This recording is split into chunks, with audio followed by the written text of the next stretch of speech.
Assalamualaikum warahmatullahi wabarakatuh. Bismillah, alhamdulillah, wa syukurillah, wa nikmatillah, la hawla wa la quwata illa billah, amma ba'du. Hadirin muhtaramin jamaah Masjid Baitur Salam rahimakumullah. Monggo tumrap panjenengan kita semuanya selalu memanjatkan puja dan syukur kehadirat Allah Subhanahu wa taala dengan bersama-sama membaca hamdalah. Alhamdulillahirabbil alamin. Salawat serta salam mudah-mudahan tercurah pada junjungan kita Nabi Muhammad sallallahu alaihi wasallam. Allahumma sholli ala Muhammad, yang akan kita tunggu-tunggu syafaatnya di yaumul kiamat nanti. Ibu bapak rahimakumullah, alhamdulillah pada kesempatan kali ini kita akan bersama-sama mendengarkan talabul ilmi tafsir Al-Qur'anul Karim, yang pada kesempatan kali ini narasumber kita telah hadir di tengah-tengah kita, Ustaz Ahmad Jayadi LCMA dari IAIN Wali Songo Semarang. Apabila Bapak Ibu sekalian tidak bisa hadir di tempat ini, bisa lihat di channel YouTube Ustadz BG Channel, atau bisa diketik tafsir Al-Quran Ustadz Ahmad Jayadi. Insya Allah akan terlihat kajian pada setiap Sabtu pagi. Mohon kepada hadirin sekalian seluruh jamaah bisa subscribe kepada kami untuk menambah follower di YouTube kami. Apabila Bapak Ibu sudah mensubscribe atau menjadi follower kami, berarti Bapak Ibu akan membantu pembangunan Masjid Baitur Salam. Demikian informasi dari kami. Oleh karena itu, kepada narasumber, waktu kami aturkan sebagai. A'udzu billahi minasyaitonir rajim. Bismillahirrahmanirrahim. Alhamdulillahirabbil alamin. Wassalatu wassalamu ala asyrafil anbiya'i wal mursalin sayyidina wa habibina Muhammad wa ala alihi wa ashabihi ajma'in. Amma ba'du. Assalamualaikum warahmatullahi wabarakatuh. Alhamdulillah, kita panjatkan puji syukur kita kehadirat Allah Subhanahu wa taala. Pada pagi hari ini kita masih diberikan taufik dan hidayahnya oleh Allah. Salawat serta salam marilah kita haturkan kepada junjungan kita Nabi Agung Muhammad sallallahu alaihi wasallam. Terima kasih. Semoga di yaumul mahsyar kelak kita mendapatkan syafaat dari beliau. Amin ya rabbal alamin. Sebagai mukaddimah, biasanya ada sebuah riwayat, kisahnya dari seorang Bani Israel. Inna rajulan min Bani Israel, bahwa sesungguhnya ada seorang laki-laki dari Bani Israel. Dalam satu riwayat disebutkan, qala, dia bermunajat kepada Allah Subhanahu wa taala, berkata kepada Allah Subhanahu wa taala, ya Rabb, wahai Tuhanku, katanya seorang Bani Israel tadi, kam a'sik wa anta la tu'aqibuni, betapa diriku ini banyak berbuat maksiat kepadamu wahai Tuhanku, tetapi engkau tidak pernah memberikan ujian, memberikan cobaan, memberikan bala, memberikan teguran begitu ya kepada diriku, kata seorang Bani Israel tadi. Kemudian fa'auhallahu ila nabiyihim wa an kullah, ya. Kemudian Allah Subhanahu wa taala memberikan wahyu kepada nabi mereka supaya menjawab perkataan siapa tadi? Seorang Bani Israel tadi. An kullahu, katakan kepadanya, kepada orang tadi ya, yang betapa dia pelaku maksiat, melakukan kejahatan, melakukan kemungkaran dan lain sebagainya. Tetapi Allah Subhanahu wa taala membiarkan orang itu. Apa yang dikatakan Allah Subhanahu wa taala kepadanya? Kam min uqubatil li 'alaik wa anta la tash'ur. Betapa banyak sebenarnya ujian dan cobaan yang aku berikan kepada kamu, tetapi kamu tidak merasa bahwa engkau saat ini sedang dalam ujian Allah Subhanahu wa taala. Bapak-bapak, ibu-ibu sekalian, kita harus mengambil pelajaran penting ya dari ucapan seorang Bani Israel tadi. Jangan-jangan kita termasuk seperti orang Bani Israel tadi, naudzubillah ya. Ketika kita berbuat maksiat, ketika kita melakukan dosa, tetapi kita dalam posisi aman. Bahkan mungkin sebagian orang mengatakan, fulan misalkan banyak tidak pernah sholat, banyak dosa, tapi kok rezekinya lancar gitu ya. Jadi kadang muncul pertanyaan yang seperti itu ya. Apa yang dialami orang-orang yang seperti itu harusnya lebih waspada. Harusnya lebih berhati-hati ketika Allah tidak menegurnya, ketika Allah tidak memberikan ujian, cobaan, dibiarkan oleh Allah Subhanahu wa taala. Kam min uqubatin li 'alaik wa anta la tash'ur. Betapa banyak ujian dan cobaan yang aku berikan, tetapi engkau tidak merasa bahwa engkau sekarang lagi diuji oleh Allah Subhanahu wa taala. Apa di antara contohnya ya, ini mungkin juga mengena kepada kita ya, bapak-bapak dan ibu-ibu sekalian ya. Inna jumuda ainaik, keringnya kedua matamu. Pernahkah kita misalkan menangis kepada Allah ketika kita melakukan dosa-dosa, minimal dalam satu hari kita ya? Jangan-jangan kita juga sama dengan salah seorang Bani Israel tadi ya, tidak pernah menangis di hadapan Allah ya. Inna jumuda ainaik wa qasawata qalbik, sesungguhnya keringnya matamu, kemudian kerasnya hatimu. Jadi orang yang berperilaku maksiat itu lama-lama akan menjadi keras hatinya ya. Jiwanya akan menjadi keras. Tidak akan mungkin misalkan diberikan mau'izah hasanah, diberikan pelajaran-pelajaran hikmah misalkan yang akan berpengaruh pada jiwanya. Tidak pernah menangis ketika kita misalkan di hadapan Allah, dalam munajat kita, dalam doa kita ya. Bisa jadi kita juga seperti apa yang dialami oleh salah seorang Bani Israel tadi. Ketahuilah bahwa ketika semakin banyak kita bermaksiat, semakin kita banyak berbuat dosa, tetapi Allah Subhanahu wa taala sama sekali tidak menegurnya dengan memberikan cobaan, dengan memberikan musibah, dengan memberikan kecelakaan walaupun sedikit. Ya. Makanya dalam sebuah riwayat yang lain dikatakan, idza ahabballahu 'abdan ibtalah. Apabila Allah Subhanahu wa taala mencintai seseorang, maka Allah akan memberikan ujian dan cobaan. Ya, jadi mungkin lain waktu kita akan membahas tentang hikmah al-bala ya. Jangan merasa kecil hati ketika kita misalkan diberikan ujian, diberikan cobaan. Bisa jadi itu untuk meningkatkan derajat kita. Bisa jadi ujian dan cobaan itu adalah untuk menghapus dari dosa-dosa yang kita lakukan. Ya. Jadi ketika Allah membiarkan orang yang pelaku maksiat tidak pernah memberikan ujian, tidak pernah memberikan cobaan kepadanya, justru disitulah Allah sedang menguji, memberikan cobaan yang tidak ia sadari. Inna jumuda ainaik wa qasawata qalbik istidrajum minni. Itu merupakan istidraj ya.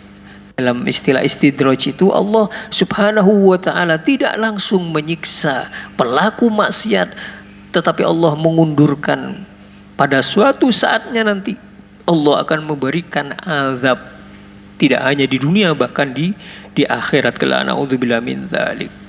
Dari poin riwayat ini sebagai muqaddimah, kita harus mengambil ibarah ya. Kalau dalam istilah pepatah Arab itu ma aktsaral ibar wa aqallal i'tibar. Betapa banyak ibrah-ibrah, pelajaran-pelajaran ya.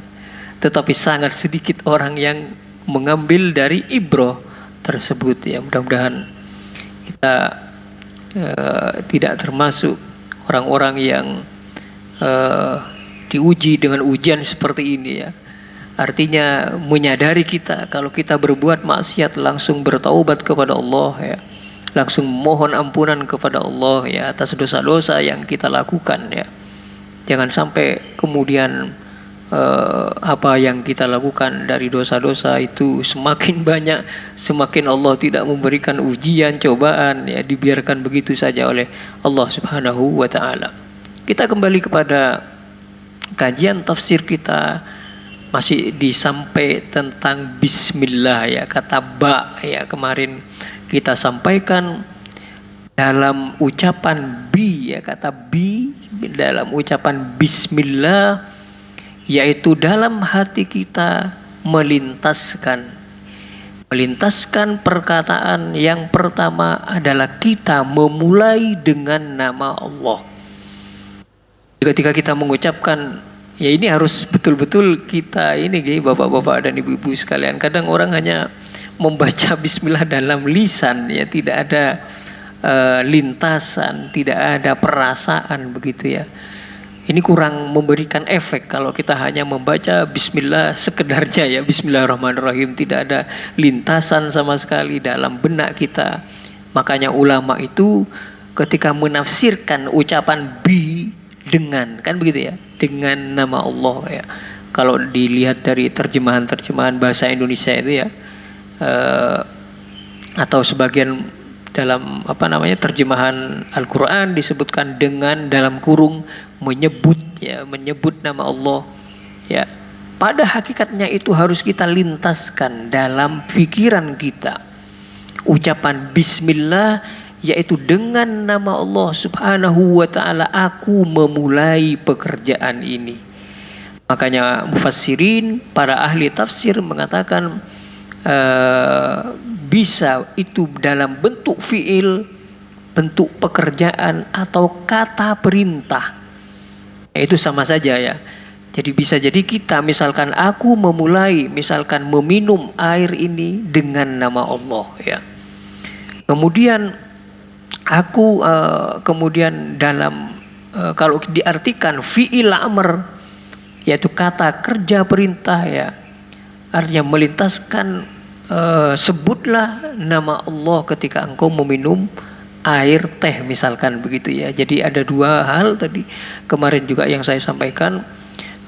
Jadi bisa berarti kata kerja biasa aku memulai minum teh ini dengan menyebut nama Allah. Bisa jadi itu diartikan dalam lintasan sebutlah nama Allah ya ketika engkau meminum air teh. Kenapa kita menyebut nama Allah Subhanahu wa taala? Makanya ulama mengatakan untuk kita mendapatkan keberkahan, supaya langkah kita dalam setiap pekerjaan apapun ya mendapatkan kebaikan, mendapatkan keberkahan, mendapatkan kemuliaan, maka itu disandingkan dengan nama Allah Subhanahu wa taala. Kemarin tidak tahu ada pertanyaan bagaimana seorang misalkan ketika dia melakukan maksiat ya. Kemarin ada pertanyaan itu ya. Apakah ketika dia mengucapkan bismillah tapi dia melakukan maksiat kepada Allah Subhanahu wa taala?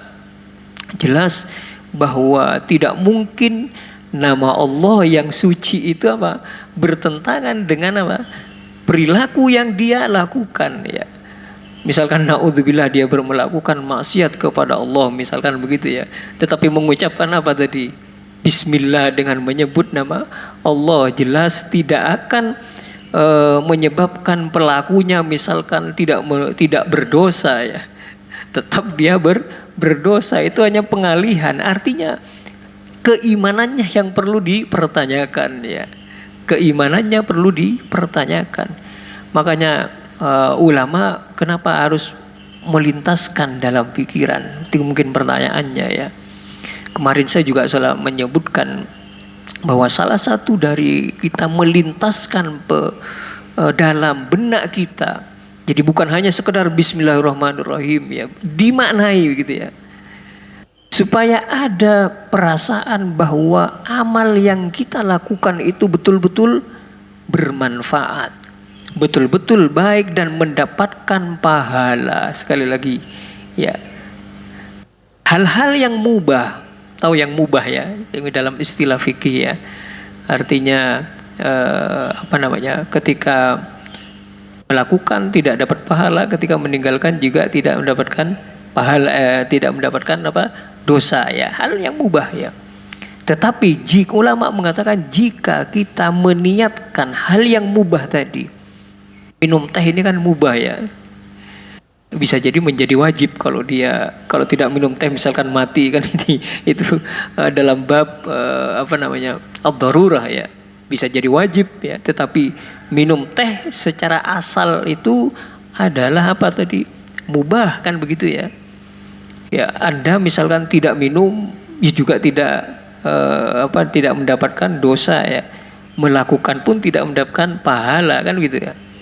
Tetapi bisa menjadi wajib kalau tidak minum bisa menyebabkan misalkan kematian, misalkan hal-hal yang mudarat dan lain sebagainya. Itu dalam bab darurah ya.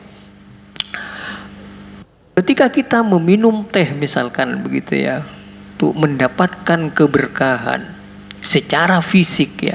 Ketika kita dalam melintaskan, aku memulai minum teh ini dengan menyebut nama Allah, supaya betul-betul mendapatkan keberkahan ya, mendapatkan keberkahan. Walaupun ini hal yang mubah tadi kan begitu ya, kita dapat pahala juga, kemudian kita juga dapat keberkahan, dapat kebaikan, dan semua pekerjaan-pekerjaan apapun yang kita lakukan ya, dengan betul-betul ini ya bapak-bapak dan ibu-ibu sekalian, betul-betul melintaskan ada bentuk bahwa kita dengan menyebut nama Allah itu pasti akan mendapatkan, memperoleh khairat, kebaikan, kemuliaan, keberkahan dan lain sebagainya ya. Ada juga yang mengartikan ketika kita mengucapkan bismillah, yaitu dengan kekuasaan Allah. Ini juga bentuk tauhid ya. Saya kemarin mengatakan ketika kita mengucapkan bismillah, kita melintaskan dalam dalam benak kita. Jadi ya Rob, aku dengan menyebut namamu. Dengan menyebut namamu artinya dengan kekuasaanmu aku melakukan tindakan ini. Jadi kita ini betul-betul merasa di hadapan Allah Subhanahu wa ta'ala, tanpa menyebut nama Allah kita tidak akan mungkin mampu melakukan sesuatu. Ini nilai-nilai tauhid ya dalam pemaknaan yang kedua ini. Walaupun yang pertama juga tauhid ya. Nilai tauhidnya bagaimana? Kita betul-betul merasa bahwa Allah yang mampu menjadikan sesuatu ataukah tidak menjadikan sesuatu dalam kehidupan kita. Ya, kadang kita merasa merasa bahwa pekerjaan yang kita lakukan ini karena saya gitu ya. Yang dimunculkan itu saya yang bekerja, saya yang melakukan sesuatu ya. Jadi kita diajarkan ya dalam tafsir ketika kita mengucapkan bismillah, yaitu dengan kekuasaanmu aku melakukan pekerjaan ini. Di tanpa namamu, tanpa kekuasaanmu, saya adalah manusia yang lemah, manusia yang tidak punya apa-apa, tidak memiliki sesuatu. Makanya sebagian mufassirin mengatakan ketika kita mengucapkan bismillah, ya bismillahil qadir, dengan namamu yang maha kuasa, bismillah al-ghani, dengan namamu yang maha kaya. Jadi artinya ketika kita ingin mencari nafkah ya, untuk kebutuhan keluarga, ketika kita mengucapkan bismillah, ya bismillahirrahmanirrahim, jadi dengan kekuasaanmu aku mencari nafkah ini. Andaikan tanpa kekuasaanmu aku tidak akan mendapatkan apapun dalam apa yang saya lakukan ya. Ini nilai-nilai tauhid yang diajarkan kepada kita ya. Ada seorang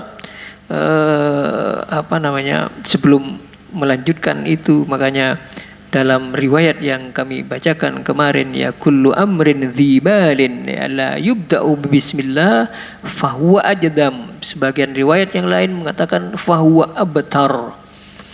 Jadi setiap perkara apapun ketika tidak menyebutkan nama Allah Subhanahu wa taala, maka pekerjaan itu akan menjadi cacat, aib, ya kurang ya. Tidak mendapatkan keberkahan, tidak mendapatkan pahala. Makanya saya mengatakan sesuatu apapun ketika kita mengucapkan bismillah ya, dengan melintaskan tadi, baik kita melintaskan aku memulai ataukah aku melakukan ini dengan kekuasaanmu, sama saja ya dalam lintasan itu ya. Kemudian pembahasan yang selanjutnya ya dalam kaitannya dengan ucapan bismillah tadi ya, jadi isim bi itu kan artinya dengan ya, ismun atau apa, akar kata dari ismun ya.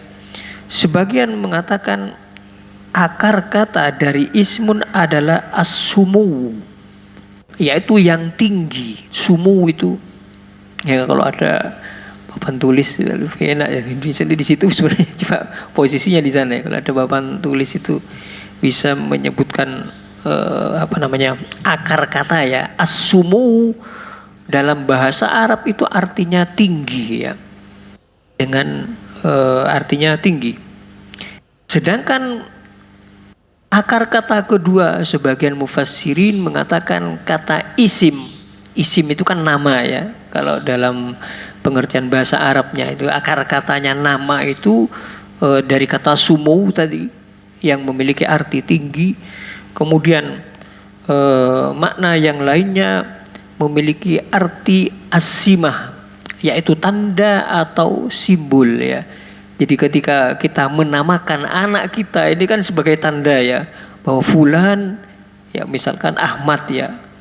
Kalau coba jenengan tidak memberikan nama kan jadi bisa kalau tidak ada nama ya tidak ada tanda, tidak ada simbol begitu ya. Ini fulan ini anaknya siapa, namanya siapa kan gitu ya kan. Jadi ketika kita menamakan seseorang misalkan, itu berasal dari kata simah tadi ya, yaitu berarti tanda ataukah simbol dan lain-lain ya. Jadi kata apa tadi, isim ya, dengan nama ya, maksudnya bismillah dengan nama Allah, yaitu tanda Allah Subhanahu wa taala. Nanti akan dijelaskan tentang kalimat Allah sendiri itu bagaimana ya. Walaupun ulama berbeda-beda tentang kata isim tadi. Ismun itu dalam bahasa Arab yang berarti nama ya. Apakah nama itu sesuai dengan yang dinamakan ataukah tidak sama dengan yang dinamakan? Itu perbedaan ulama yang saya pikir agak jelimet pembahasannya dan tidak begitu penting bagi kita ya dalam kajian kita ya. Apakah nama itu sama dengan yang dinamakan? Kan begitu ya.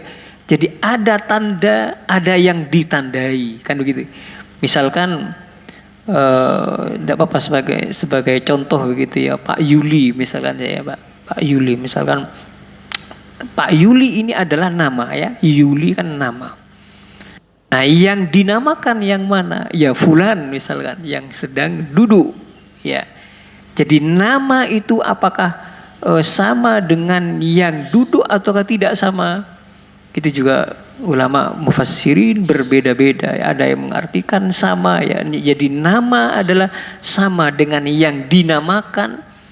Ada yang mengatakan sama, nama adalah tidak sama dan dengan yang dinamakan. Jadi nama sendiri, orangnya sendiri begitu ya. Tidak begitu penting. Tetapi yang penting tadi bahwa nama itu diambil dari akar kata.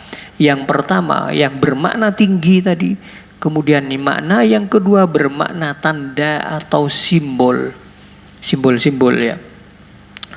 Makanya dalam tafsir Az-Zamakhsyari ya, dalam tafsir Al-Kasyaf disebutkan bahwa orang-orang jahiliyah ya, sebelum datangnya Islam, mereka itu ketika memulai pekerjaannya itu menggunakan istilah Bismillah wal Uzza. Jadi mereka juga menggunakan istilah seperti itu ya. Orang-orang jahiliyah itu ketika ingin melakukan pekerjaan, mereka memulai kata-kata mereka dengan nama apa tadi? Lata, Uzza ya, sesembahan mereka itu ya. Dan dalam beberapa literatur disebutkan bahwa dalam suatu kerajaan, jadi mereka juga menamakan sebelum mereka misalkan melakukan musyawarah, sebelum mereka melakukan pekerjaan-pekerjaan bersama, biasanya disebutkan itu, yaitu dengan nama Raja Fulan misalkan ya, atau melalui rakyat dan lain sebagainya. Itu merupakan hal-hal yang biasa ya dalam kehidupan mereka ya. Jadi tidak hanya pada kebenaran dan tetapi mereka juga orang-orang musyrikin Quraisy, orang-orang jahiliyah pada saat itu juga ketika memulai pekerjaannya menggunakan istilah apa tadi? Bismillah ta bismil Uzza ya. Seorang alim yang bernama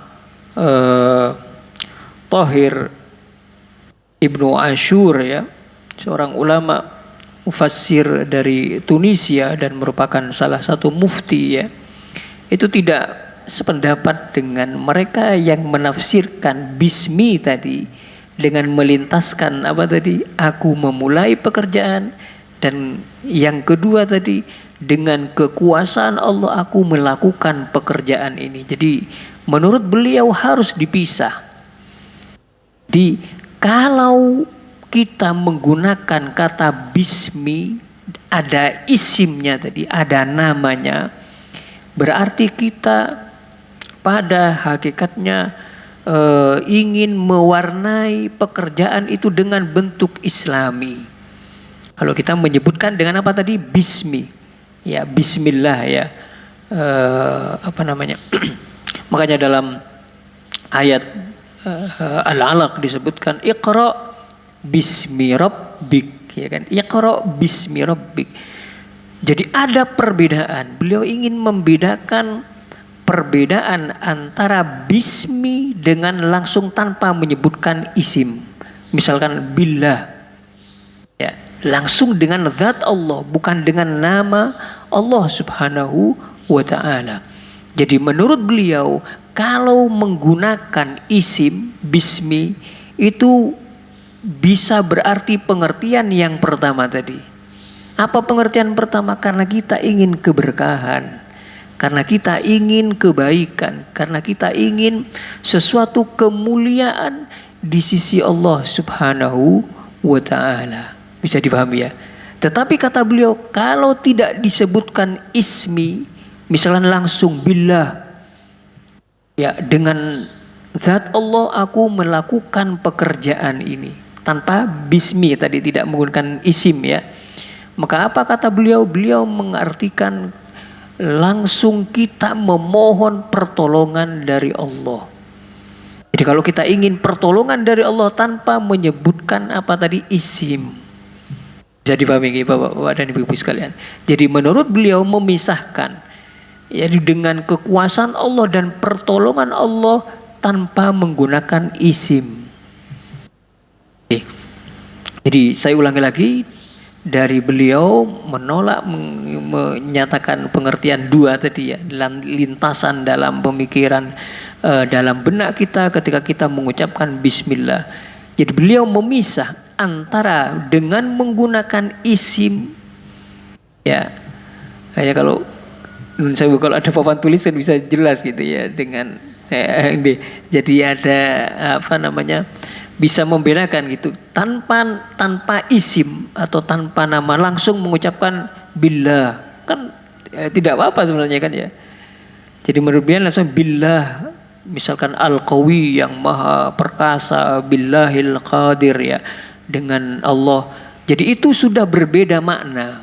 Kalau mengucapkan bismillah dengan kata isim tadi, itu artinya apa?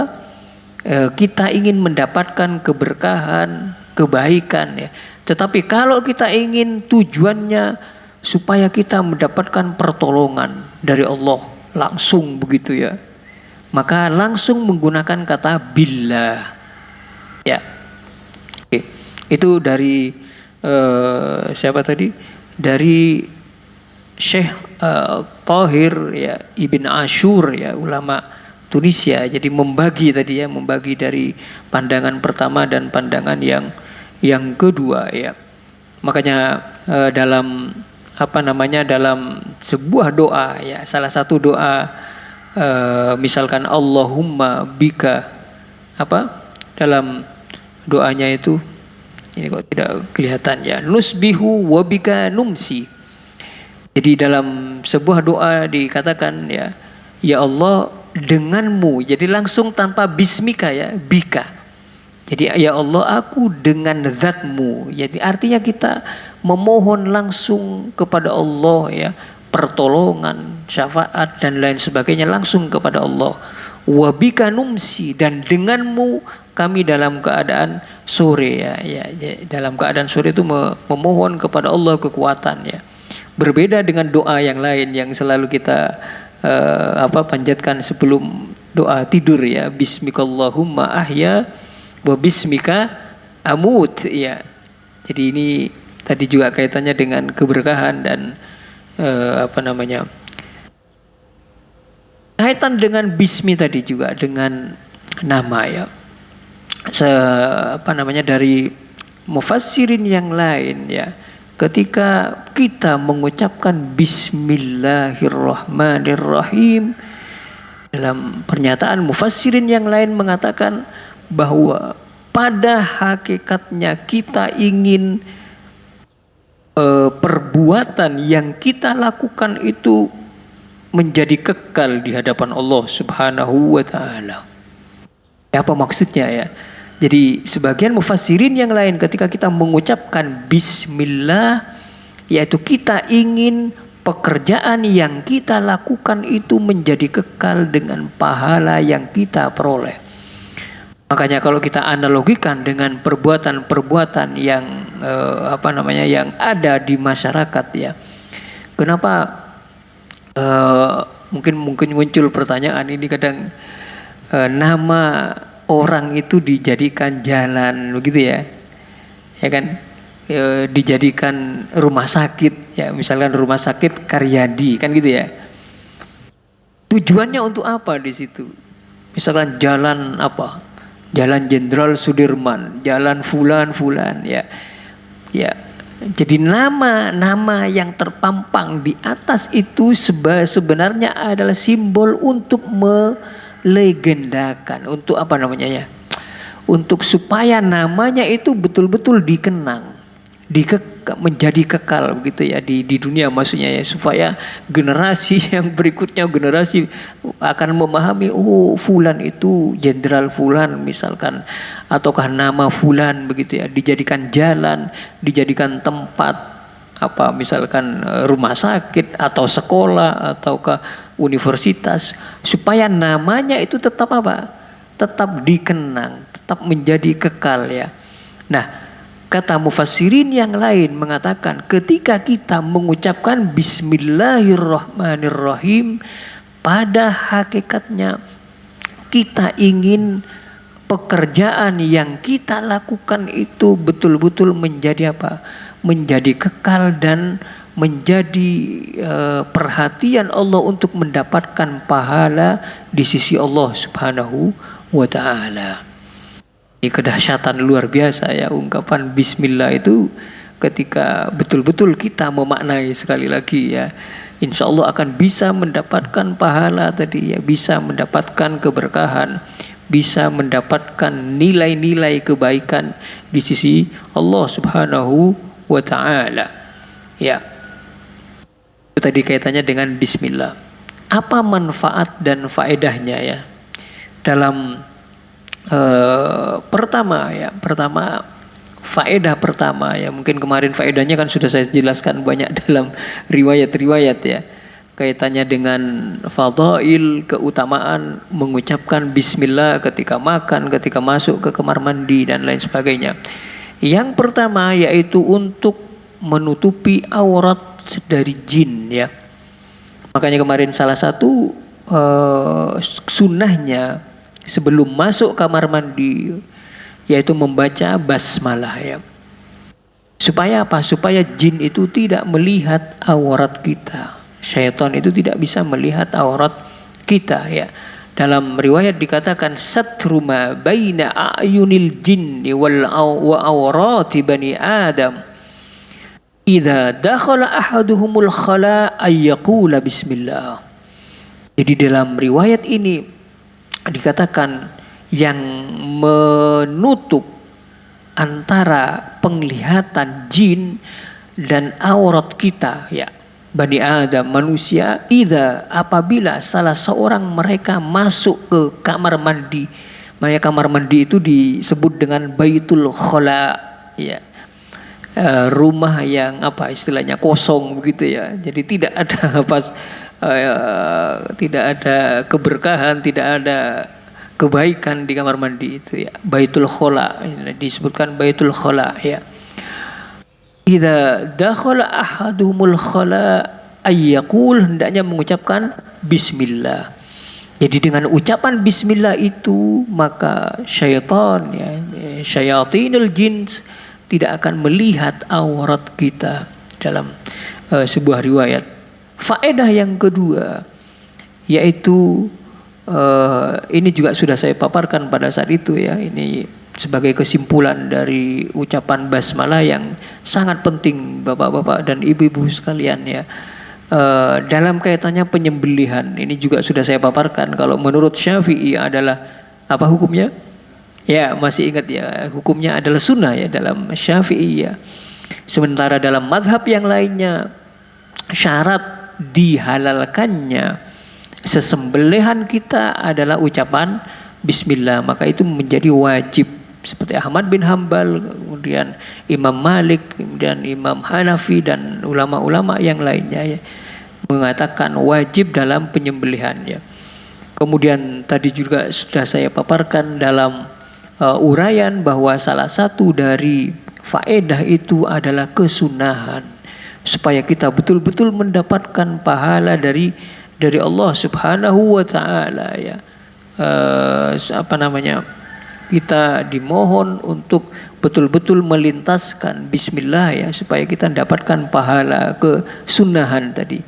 Kan banyak kan ketika ingin makan, ingin minum, hal-hal yang mubah ya. Ya mungkin antum ingin berangkat ke masjid dengan ucapan bismillah ya.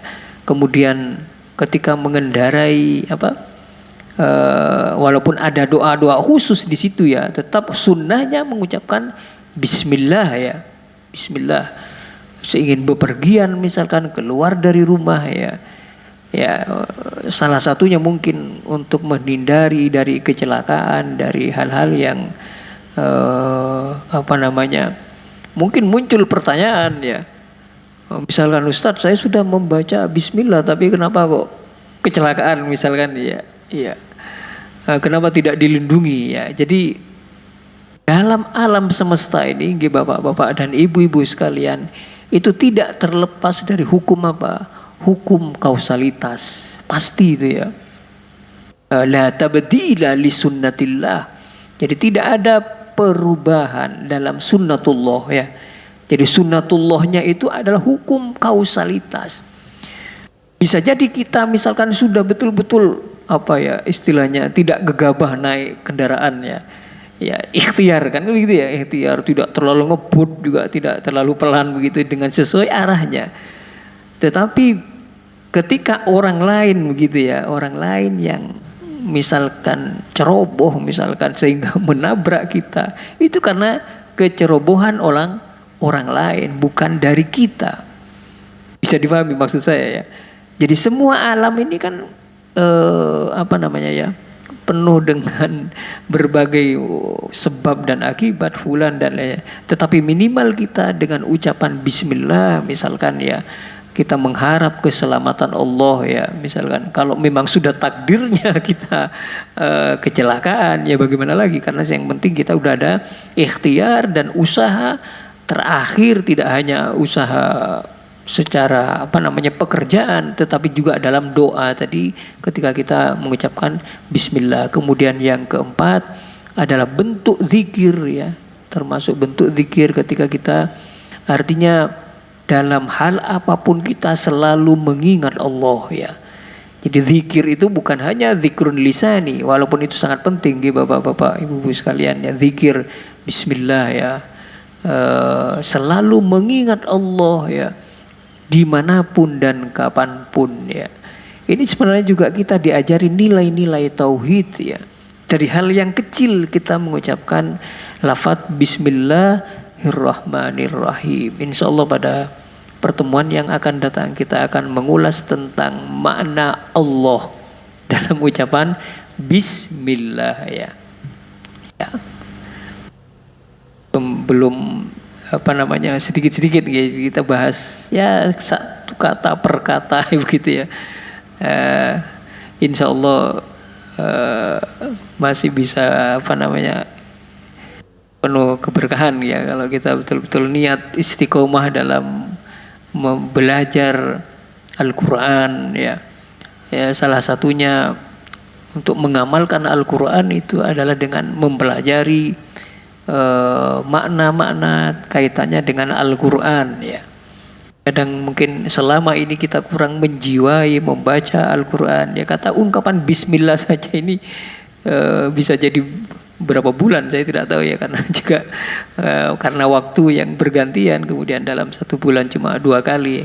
Tetapi dengan pijakan kita, kehadiran jenengan semua bapak-bapak dan ibu-ibu sekalian ya, kalau kita meniatkan minimal ada yang kita tuju ya untuk menyinari di alam kubur kita ya, dengan mencari ilmu, thalabul ilmi ini luar biasa kalau kita ingin derajat di sisi Allah yang mulia ya, dengan mencari ilmu tentunya dengan istiqomah sekali lagi bapak-bapak dan ibu, karena betul-betul sulitnya istiqomah ya, betul-betul sulit istiqomah itu ya, kecuali mungkin ada halangan yang sangat penting atau jadi saya berharap kajian-kajian seperti ini bapak-bapak dan ibu-ibu sekalian tetap termotivasi ya. Insya Allah tidak rugi artinya antum keberadaannya dalam mencari ilmu ya, untuk kesempurnaan jiwa kita, untuk kesempurnaan amaliyah kita dalam kehidupan sehari-hari. Insya Allah bermanfaat bagi kita semua, terutama bagi al-fakir sendiri ya. Ini saja yang bisa saya sampaikan. Ucapan mohon maaf atas segala kekhilafan dan ucapan wassalamualaikum warahmatullahi wabarakatuh. Bapak Ibu yang saya hormati, mohon ada pertanyaan.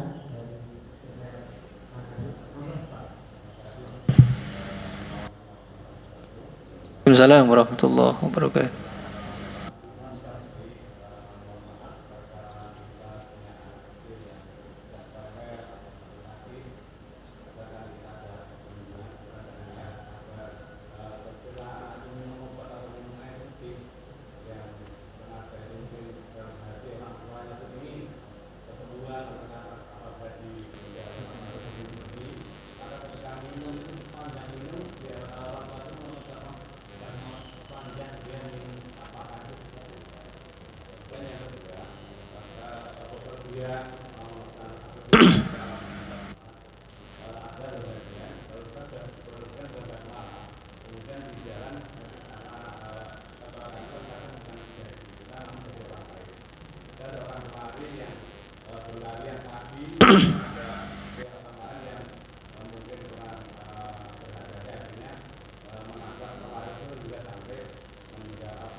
Nah, Ya, bersama dengan pertanyaan kedua sebenarnya itu ya.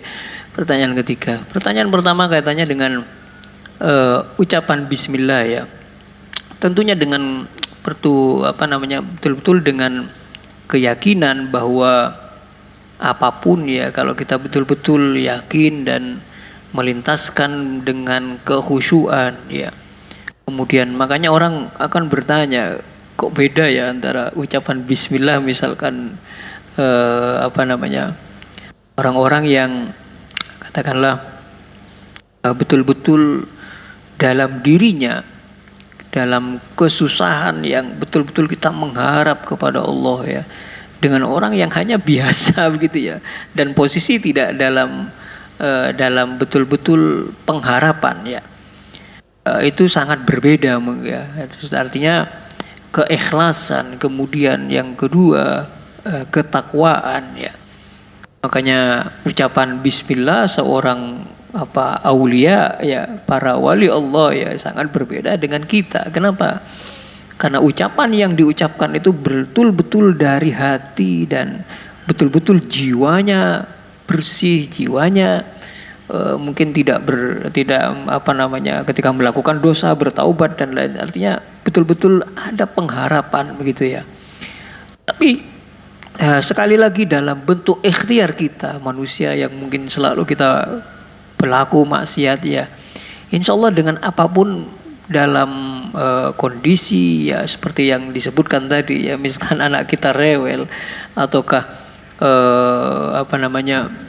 ketika kita tidur misalkan tidak diganggu oleh gangguan syaitan, gangguan sihir dan lain sebagainya ya, ya betul-betul kita tawakal kepada Allah dengan doa yang kita lakukan, insya Allah semua kita akan aman dari segala itu ya. Kalaupun kita terkena ya, berarti itu sudah apa? Makanya saya selalu mengatakan dalam tindakan apapun ya, kita ini minimal sudah berusaha. Bisa dipahami gitu. Usaha kita untuk apa di situ? Usaha kita untuk minimal dengan doa, kan begitu ya kan?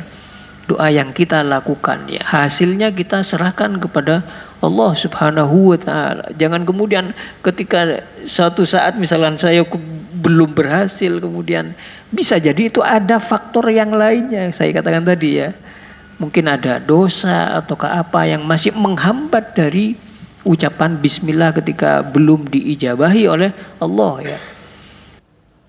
Syukur-syukur itu sudah langsung diijabahi, misalkan untuk anak kita yang rewel kita berusaha, tetapi ya itu tadi usaha, jangan misalkan ya, ini juga kaitannya dengan hukum sunnatullah juga ya, anak kita rewel ini karena apa kan begitu ya kan ya. Anak kita rewel misalkan kalau memang sakit ya harus dibawa ke dokter kan begitu ya kan. Ikhtiar kita ini kadang bapak-bapak dan ibu-ibu sekalian yang kurang kadang sedikit-sedikit anak rewel langsung ke dukun ke apa istilahnya kan begitu ya kan. Jadi ada ikhtiar dulu Pak, jangan ya baik ikhtiar secara perilaku tadi kan begitu ya, ataukah ikhtiar yang terakhir dengan doa yang kita panjatkan tadi. Sama juga dengan pertanyaan kedua dan ketiga ya, dalam kehidupan kita sehari-hari ya, udah kita berusaha untuk berhati-hati di jalan, sudah kita membaca doa, masih ada kecelakaan begitu ya, kalau kita sudah berusaha betul-betul makanya ada sebuah riwayat yang menarik untuk kita resapi ya, apabila Allah itu menyukai seseorang ya, dari seorang hambanya, ketika dia terjadi kecelakaan, terjadi sesuatu bala, sesuatu yang tidak enak, itu biasanya itu teguran langsung kepada orang yang dicintainya. Ada yang seperti itu ya.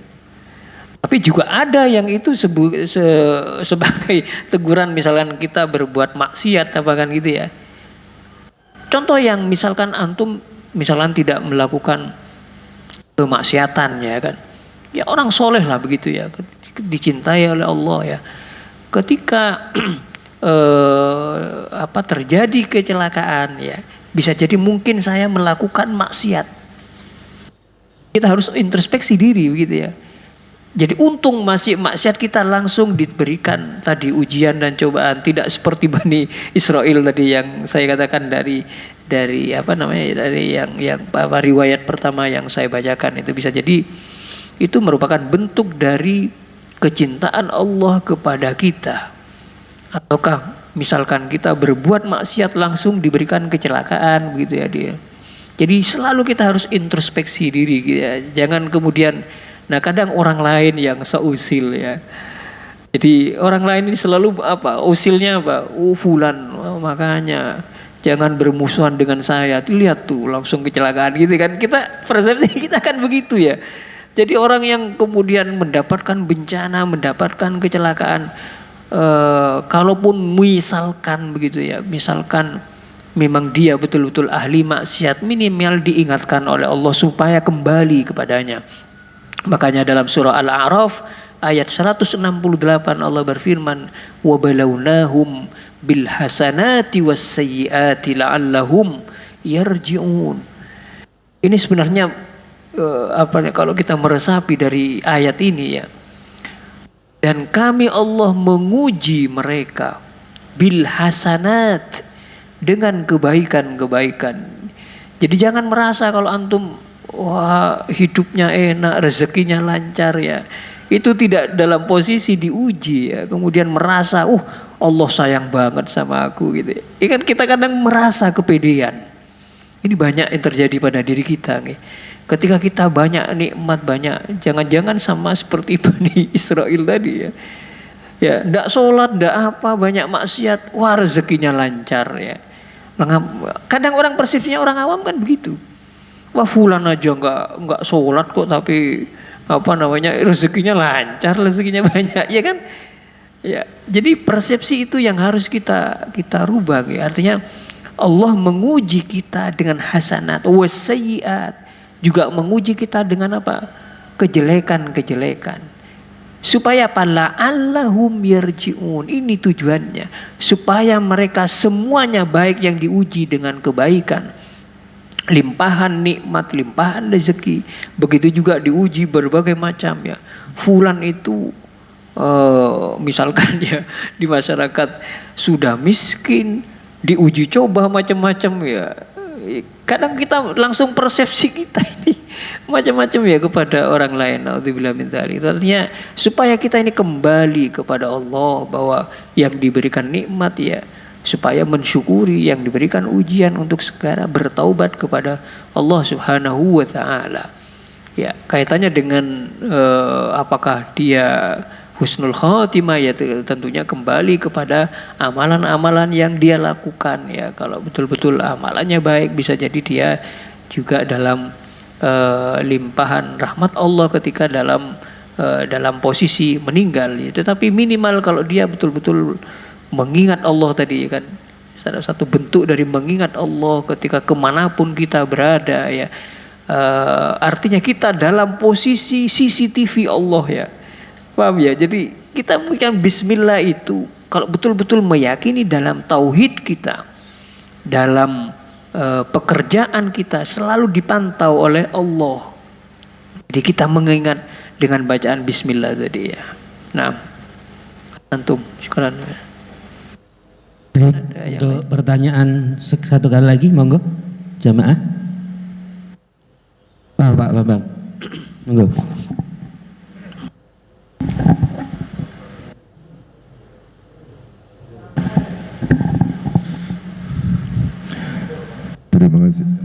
Terima kasih. Assalamualaikum warahmatullahi wabarakatuh.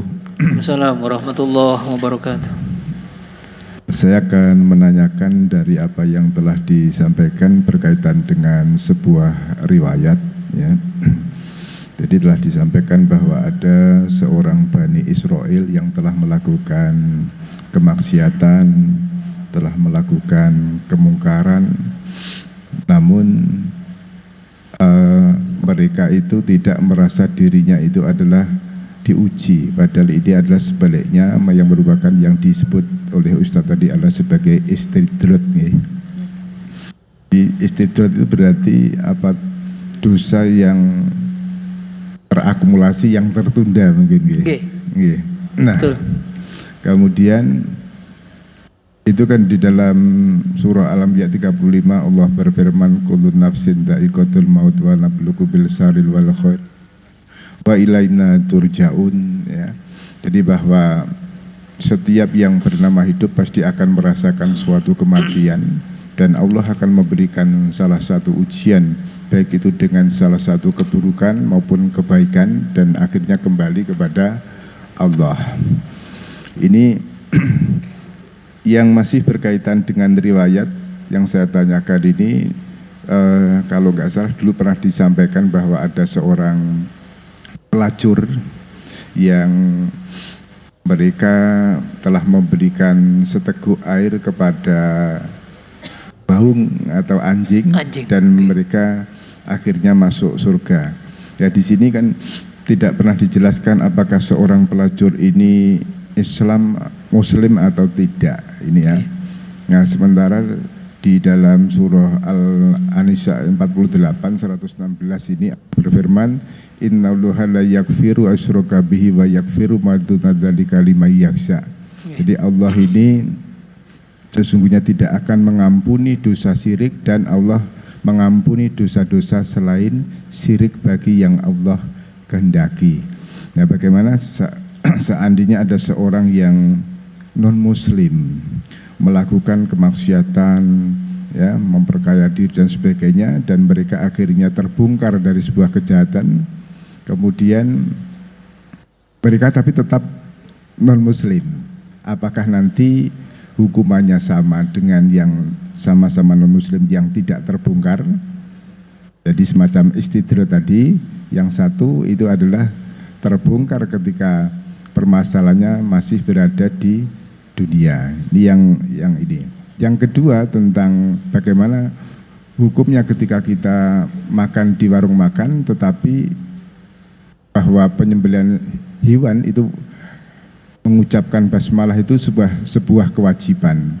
Sementara kita kadang-kadang kita tidak tahu apakah hewan itu tadi disembelih dengan cara membaca basmalah atau tidak. Ini mohon penjelasannya. Terima kasih. Assalamualaikum warahmatullahi wabarakatuh. Waalaikumsalam warahmatullahi wabarakatuh. Ya, pertanyaan pertama tadi kurang begitu mendengar saya. Kaitannya dengan non-muslim atau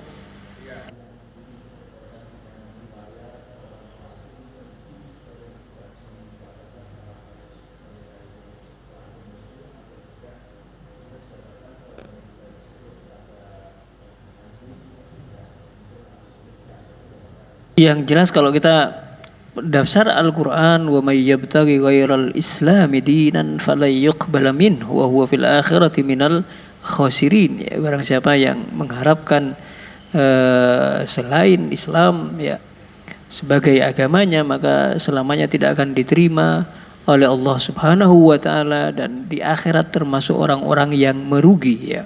Walaupun mufassirin juga ada yang mengatakan al-Islam yang dimaksud apakah dinur risalah ataukah Islam dalam arti taslim, ya, menyerahkan diri kepada Allah Subhanahu wa taala dalam agama yang lain. Itu juga berbeda-beda di antara mufassirin, ya. Kaitannya dengan apa yang disebutkan dalam riwayat, ya, ada seorang pelacur, ya. Walaupun itu di Bani Israel tidak disebutkan, ya, tetapi kalau kita melihat dalam perbandingannya dengan ayat tadi, ya, tidak mungkin sesuatu yang di luar Islam, artinya tidak mengamalkan Islam tidak akan diterima oleh Allah Subhanahu wa taala, apalagi masuk surga Allah, ya. Artinya jelas mungkin dalam riwayat di situ adalah pendosa, artinya pendosa begitu, ya. Ada masih artinya seorang muslim ahli maksiat tetapi berusaha untuk menggugurkan dosa-dosanya tadi dengan salah satu perbuatan yang baik, ya, ketulusan, dan Ada juga dalam riwayat yang lain dikatakan di zaman Rasulullah ya, di zaman Rasulullah ada seorang perempuan yang ahli ibadah. Ya, malamnya sholatul lail, kemudian di siang harinya selalu berpuasa, bahkan selalu banyak bersedekah. Tetapi apa yang dikatakan oleh Rasulullah, dakhalatin nar. Dia akan masuk neraka, kata Rasulullah sallallahu alaihi wasallam. Para sahabat kemudian keheranan bagaimana mungkin orang yang ahli ibadah dan lain-lain.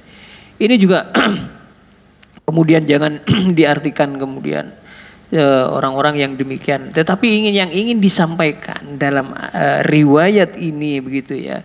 Ada juga namanya ibadah sosial ya. Ibadah sosial itu apa yang dikatakan oleh Rasulullah? Tu'dhi jiranaha. Karena dia selalu mengganggu siapa? Mengganggu tetangganya. Jadi yang menyebabkan dia masuk ke neraka itu salah satunya selalu mengganggu siapa?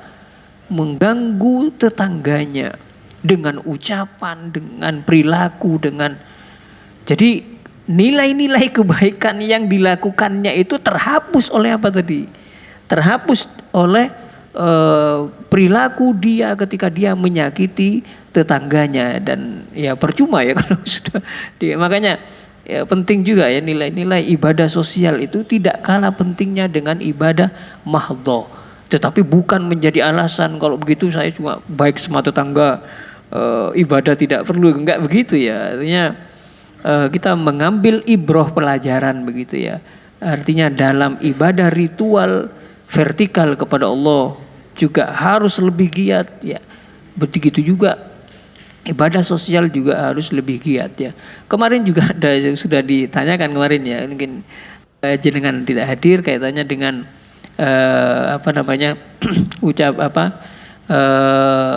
ketika kita makan di warung ya, kalau kita meyakini seorang muslim, tetapi harus dilihat kalau misalkan ada pernah dulu seorang ulama begitu ya, jadi makan di warung begitu, makan di warung kemudian sesembelihannya itu tidak sempurna ya, tidak sempurna. Artinya akan ada dua kerongkongan yang wajib ya, kerongkongan untuk makan dan kerongkongan untuk apa?